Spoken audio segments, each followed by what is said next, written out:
L'Évangile selon Jean, au chapitre 13,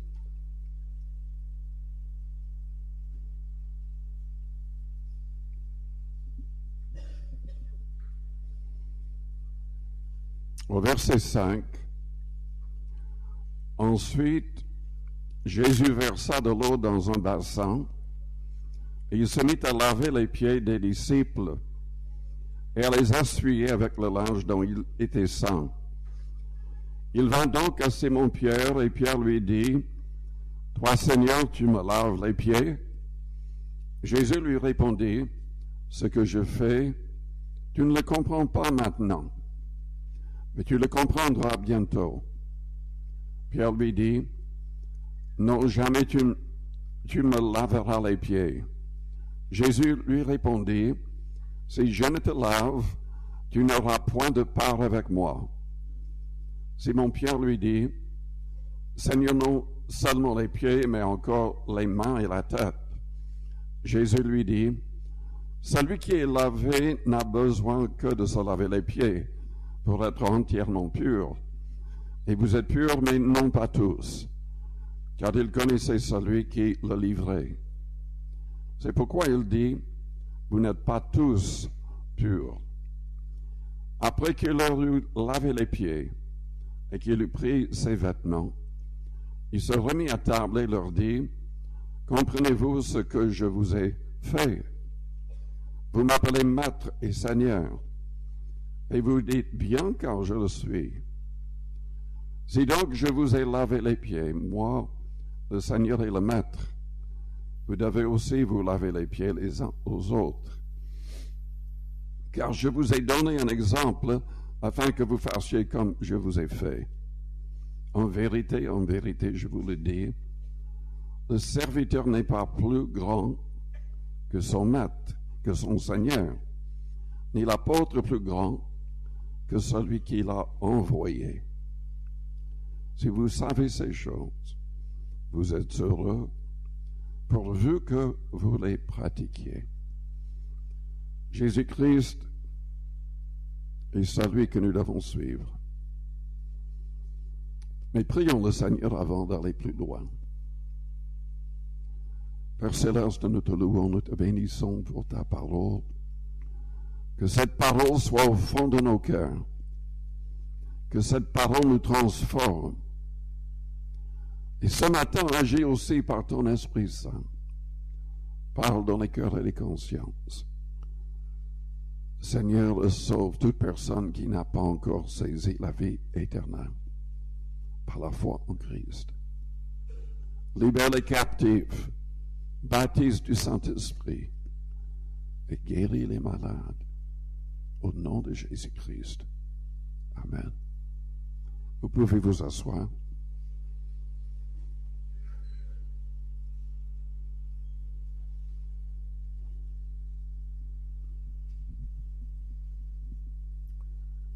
Un vrai disciple de Jésus-Christ va suivre le Christ.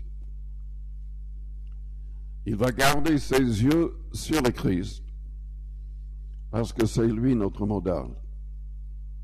Ne faites pas l'erreur de regarder toujours aux hommes parce que tous les hommes peuvent vous décevoir. La seule personne parfaite est Jésus-Christ. Il a été tenté comme nous en toutes choses, mais sans commettre de péché. Et c'est lui vraiment notre modèle en toutes choses. Dans l'Épître aux Hébreux, au chapitre 12, nous sommes appelés à rejeter tout fardeau et les péchés qui nous enveloppent si facilement, et de courir dans la carrière qui nous est ouverte, ayant les regards sur qui? Un prophète, un pasteur, un apôtre? Non. Ayant les regards sur Jésus. Jésus-Christ a souffert jusqu'au sang, luttant contre le péché. Et il nous appelle à renoncer à tout péché. Jésus-Christ était un modèle parce qu'il était humble. Il s'est humilié. Et Dieu l'a élevé. Il était sans péché. Et il était rempli d'amour.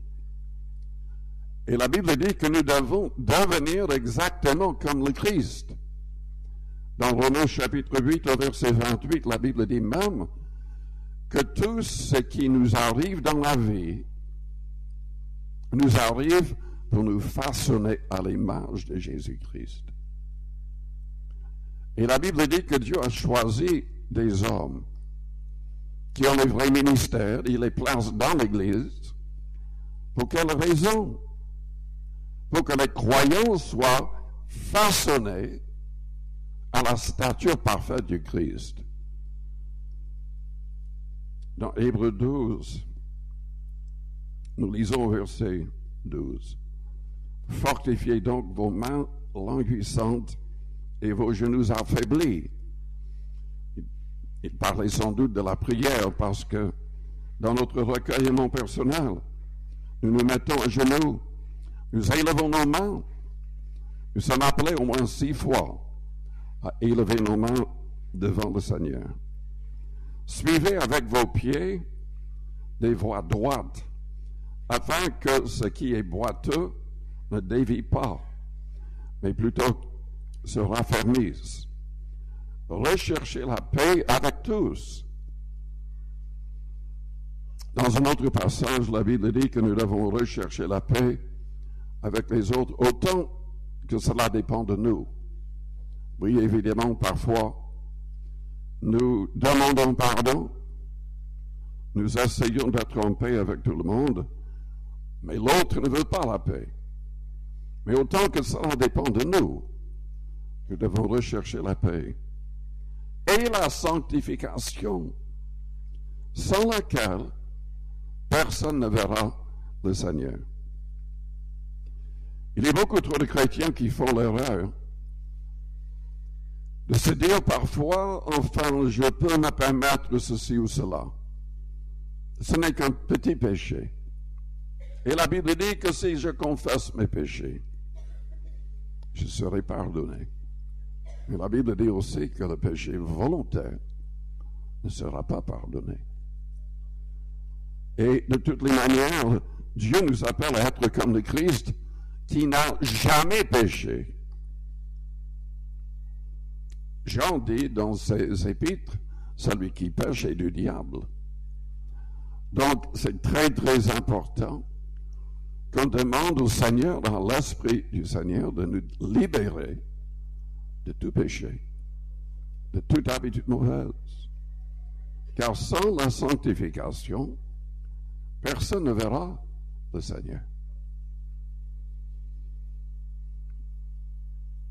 Est-ce que vos yeux sont sur le Seigneur? Moi, je remarque que, en tout cas, quand je lis les commentaires sur Facebook et ailleurs, beaucoup de gens, ils ont leurs yeux sur les problèmes des autres. Ils ont vite à dire, mais celui-là, c'est un hypocrite. Ou parce que la personne n'est pas du même avis sur une conviction personnelle, car l'autre est satanique. Nos yeux doivent être sur le Seigneur.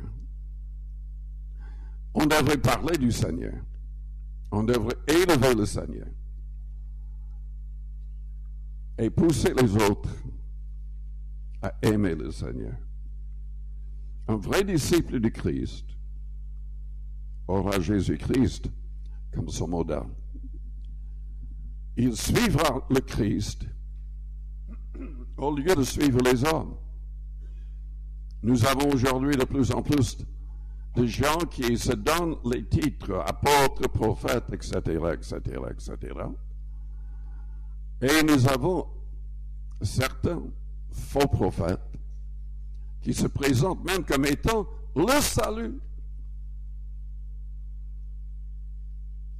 Ce n'est pas le salut, c'est l'enfer en suivant de telles personnes. Parce que Jésus-Christ est lui-même notre salut. Il n'y a absolument personne d'autre qui peut vous aider à saisir la vie éternelle. Que dit la Bible? Hébreux chapitre 7, verset 25. Jésus-Christ peut nous sauver de manière parfaite. Il sauve de manière parfaite tous ceux qui s'approchent de Dieu par lui, étant vivants pour intercéder en notre faveur. Il a dit dans Jean 14, verset 6, « Nul ne vient au Père que par moi. » Malheureusement, il y a de fausses doctrines, les gens et les chrétiens sont poussés dans certains milieux à s'adresser aux anges, à s'adresser aux saints, à s'adresser à Marie. Rien de tout cela n'est dans la Bible. Jésus n'a jamais enseigné une telle chose. Ses apôtres n'ont jamais enseigné de telles choses. Nous devons nous approcher de Dieu le Père au nom de Jésus-Christ. Et Dieu le Père nous accepte uniquement à cause de son Fils, à cause de notre foi dans son Fils, à cause de notre foi dans son nom, à cause de notre foi dans le fait qu'il est le Fils de Dieu, et notre foi dans son sang versé au calvaire.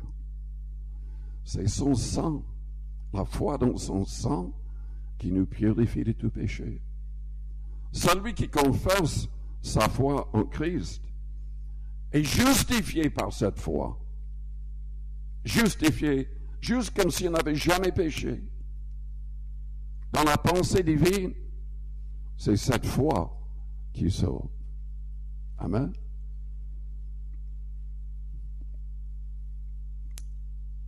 Faites très très attention.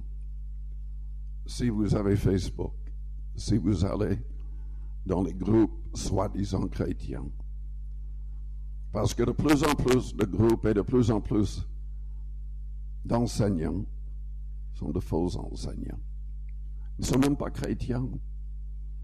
Et il y a tout un groupe, littéralement des milliers de gens, qui ont le titre d'apôtre, de prophète, de pasteur, qui ne sont rien de tout cela.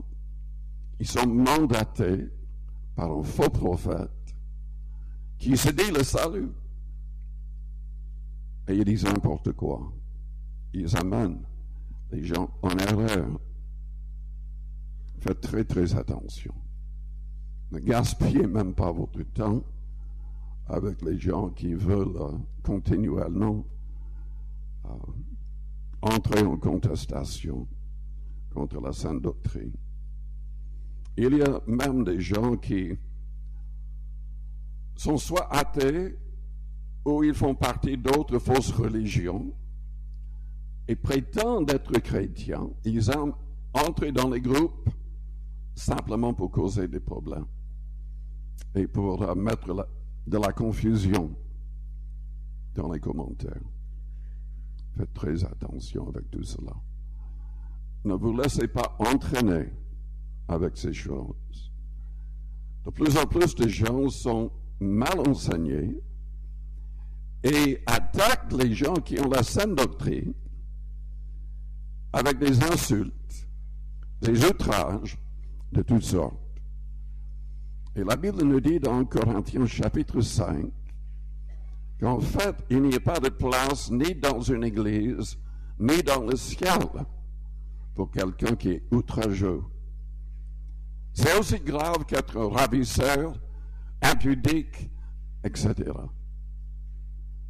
Et Paul ne permettait personne dans l'Église primitive qui était insultant ou outrageux, comme il ne permettait pas des gens qui persévéraient dans l'immoralité sans se repentir. Paul a donné l'ordre aux Corinthiens par rapport à un certain homme. Il leur a dit, mettez-le dehors, ôtez-le du milieu de vous. Et il a prié pour que Dieu agisse et cette personne s'est repentie par la suite. Mais il y a de plus en plus de gens qui sont dirigés par le diable. Ils parlent du Christ et ils accomplissent même parfois des miracles. Mais ils sont du diable, directement du diable. Et Jésus l'avait dit. Il n'a pas dit qu'il y aurait quelques-uns, il a dit qu'il y aurait beaucoup de faux prophètes et beaucoup de faux Christ. Donc faisons très attention. Parce que selon le Christ, parce qu'il y aura des miracles, si même les élus pourraient être trompés. C'est très important de connaître à fond la sainte doctrine et de pouvoir expliquer cette doctrine. Mais allons plus loin. Un vrai disciple va suivre le Christ. Il va s'appuyer sur le Christ. Il ne va pas s'appuyer éternellement sur d'autres chrétiens. Oui, nous prions avec l'imposition des mains, nous prions les uns pour les autres, mais il y a un moment où on doit devenir comme le Christ, où on doit arriver à la stature du Christ, manifestant une pleine foi et étant utilisé par le Saint-Esprit pour aider les autres qui sont faibles, qui ne sont pas encore arrivés à ce niveau-là. Un vrai disciple du Christ va écouter la voix du Christ et le suivre. Je pense à un de ces faux prophètes. Il trompe les gens en posant la question, mais qui est votre prophète? Comme si tout le monde avait besoin d'un prophète. Moi, je leur dis, mon prophète, c'est Jésus-Christ.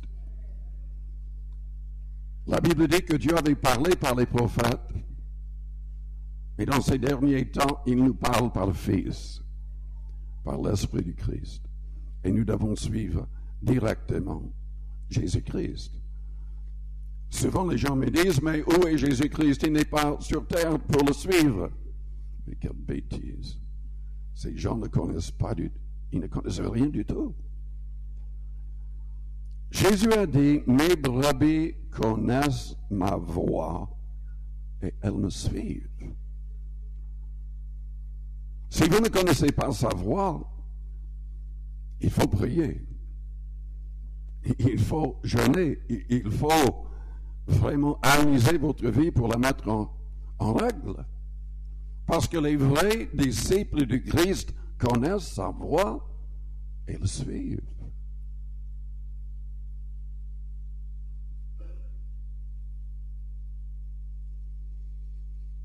Et nous devons vraiment être à l'écoute. Dieu avait dit à Ézéchiel au chapitre 33, « Tu dois écouter la parole qui sort de ma bouche et les avertir de ma part. » Il nous appelle à être des gagnants d'âme. Dans Matthieu, chapitre 11, il a dit au verset 28 et 29, « Venez à moi, vous tous qui êtes fatigués et chargés, et je vous donnerai du repos. Prenez mon joug sur vous et recevez mes instructions.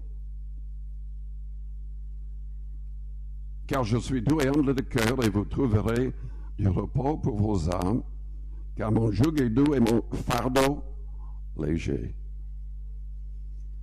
Il est vrai que nous avons ces instructions dans le Nouveau Testament, mais il y a des instructions qu'il veut nous donner personnellement. Et vous savez que les premiers chrétiens qui étaient vraiment remplis de l'Esprit, le Saint-Esprit leur parlait de manière précise et directe. Pierre n'avait pas besoin d'aller dans une réunion pour que quelqu'un donne un message en langue avec l'interprétation ou une prophétie directe. Le Saint-Esprit lui parlait directement. Dans Acte 10, le Saint-Esprit lui a dit, mais il y a 3 hommes en bas. Je les ai envoyés. Suivez-les. Il a obéi, il a prêché dans la maison de Corneille. Et les premiers non-juifs ont été baptisés du Saint-Esprit avec le signe de parler en langue. Et Pierre a compris qu'il pouvait les baptiser d'eau, que ce n'était plus nécessaire que les gens passent par le judaïsme pour être sauvés. Dieu, le Seigneur veut nous parler aussi de la même manière. Si nous voulons vraiment être des gens qui gagnent des âmes, qui aident les autres à se convertir. Mais attention, il faut que je le dise parce que il y a des gens qui imaginent que le Seigneur leur parle. Et ils se laissent égarer par des esprits de séduction. Quand le Seigneur nous parle,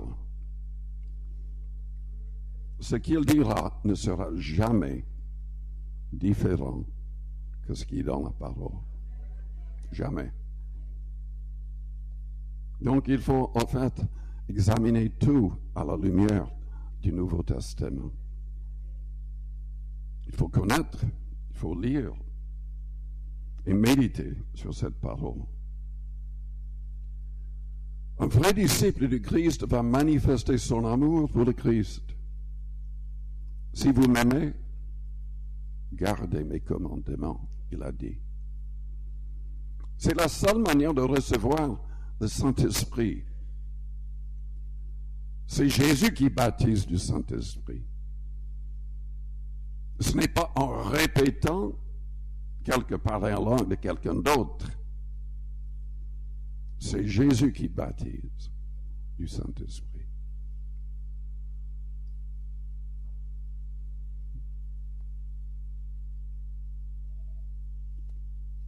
Le Seigneur veut surtout qu'on manifeste un amour divin, qu'on aime Dieu pleinement, mais aussi que nous aimions nos frères et nos sœurs en Christ.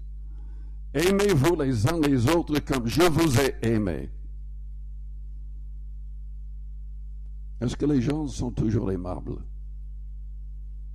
Est-ce que les chrétiens sont toujours aimables? Jésus a accepté d'aimer des gens non aimables. Il a accepté d'aimer ses ennemis, qui le mettaient à mort.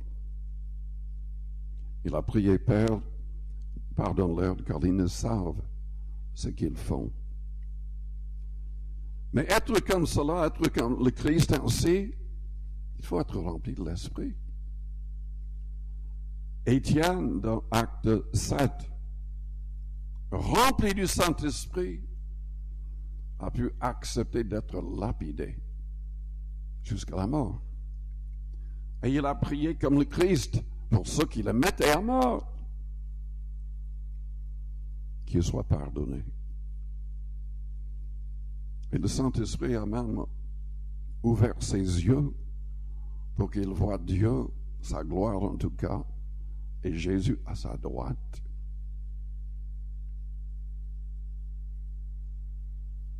Sommes-nous en train de marcher dans l'amour, dans la pureté? Est-ce que vous êtes libre du pouvoir du péché? Aimer, c'est obéir. Nous avons une fausse idée à l'égard de ce mot amour ou aimer. La Bible ordonne aux hommes d'aimer leurs femmes, comme Christ a aimé l'Église. Ce n'est pas votre sentiment qui compte, c'est l'obéissance qui compte. Si le Seigneur nous demande d'aimer même nos ennemis, c'est le fait de leur faire du bien, de prier pour eux.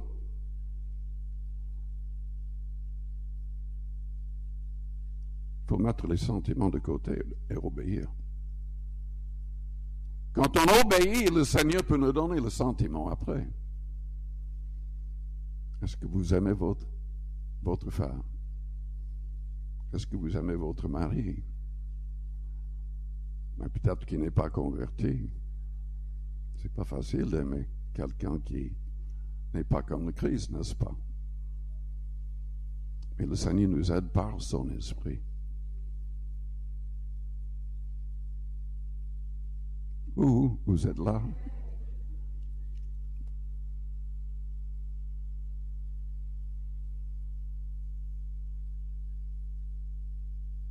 Lisons quelques passages dans 1 Jean.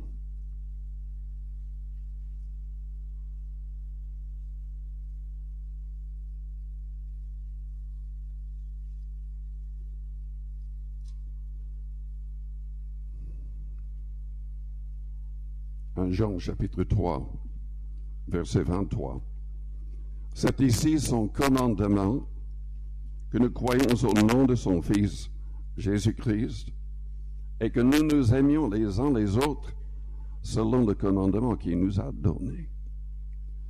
Celui qui garde ses commandements demeure en Dieu et Dieu en lui. Et nous connaissons qu'il demeure en nous par l'Esprit qu'il nous a donné. Quand nous avons l'Esprit, on le sait. Il rend témoignage à notre esprit que nous sommes enfants de Dieu. Et au chapitre 4, toujours dans 1 Jean, au verset 12, personne n'a jamais vu Dieu. Si nous nous aimons les uns les autres, Dieu demeure en nous et son amour est parfait en nous. Nous connaissons que nous demeurons en lui et qu'il demeure en nous en ce qu'il nous a donné de son esprit. Et nous avons vu et nous attestons que le Père a envoyé le Fils comme sauveur du monde. Celui qui confessera que Jésus est le Fils de Dieu, Dieu demeure en lui et lui en Dieu.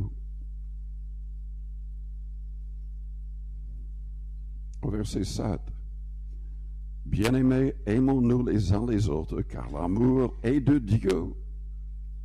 Et quiconque aime est né de Dieu et connaît Dieu. Si nous n'aimons pas nos frères et nos sœurs, nous ne connaissons pas Dieu, selon plusieurs passages dans cet épître de Jean. C'est une obligation. Nous devons aimer, la Bible dit.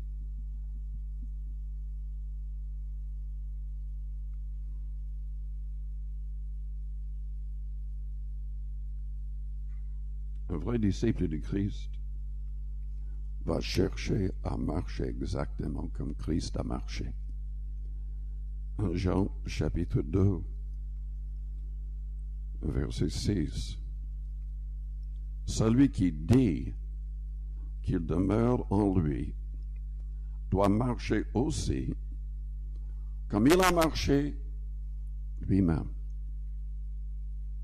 humblement, sans péché, manifestant l'amour de Dieu.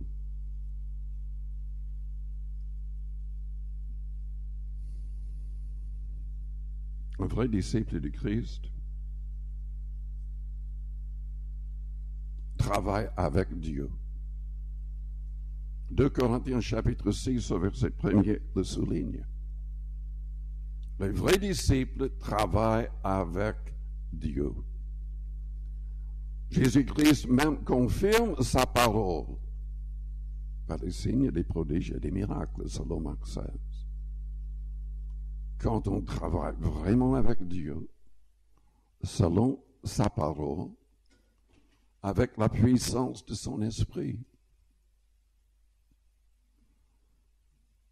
les croyants devraient chasser les démons,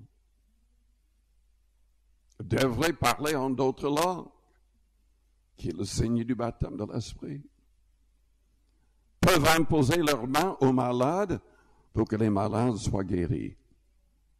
Est-ce que vous êtes un croyant? Je peux voir votre main, vous êtes croyant?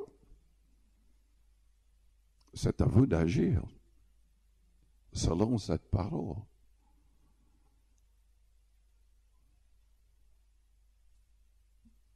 Un vrai disciple du Christ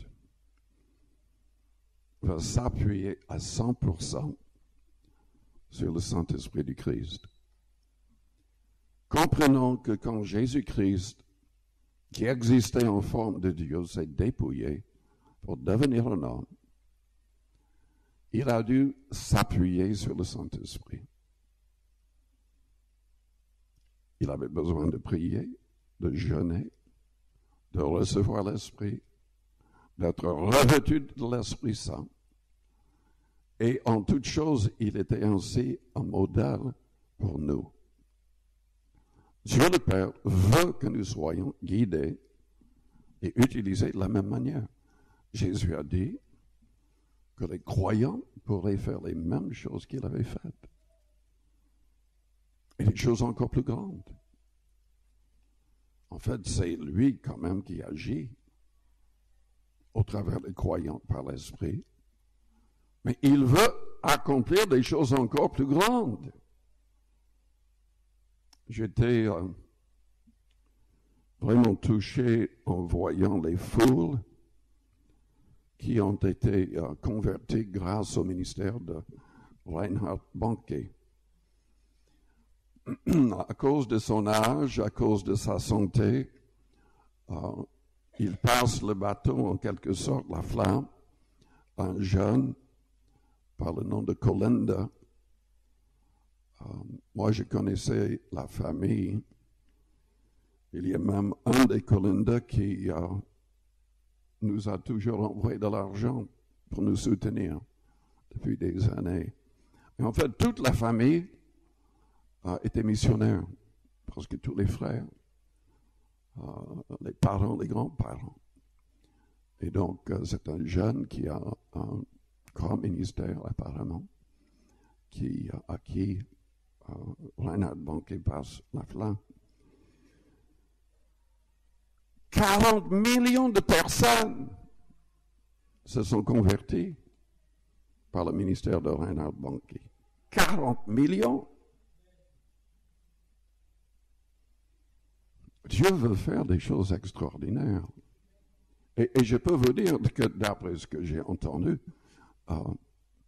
ces messages étaient très, très simples. Très, très simples. Mais Dieu bénissait. Dieu bénissait.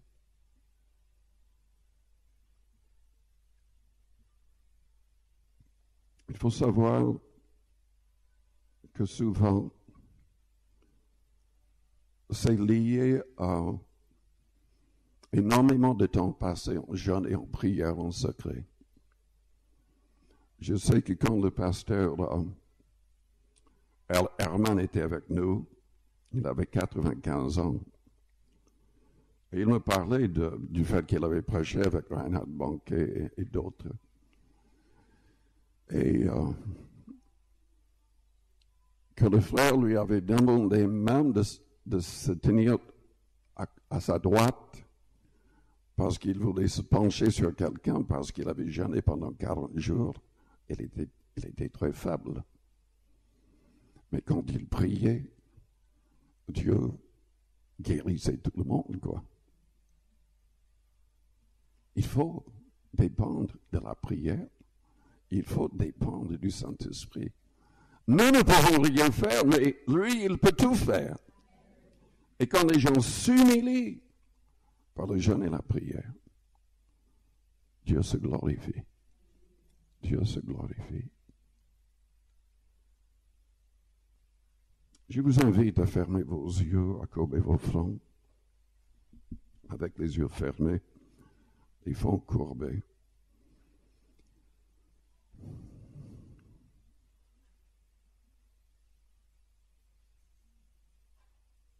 Peut-être que vous êtes là et vous n'avez pas encore soumis votre vie à Jésus-Christ. Vous n'avez même pas l'assurance de votre salut. Mais vous voudriez la voir.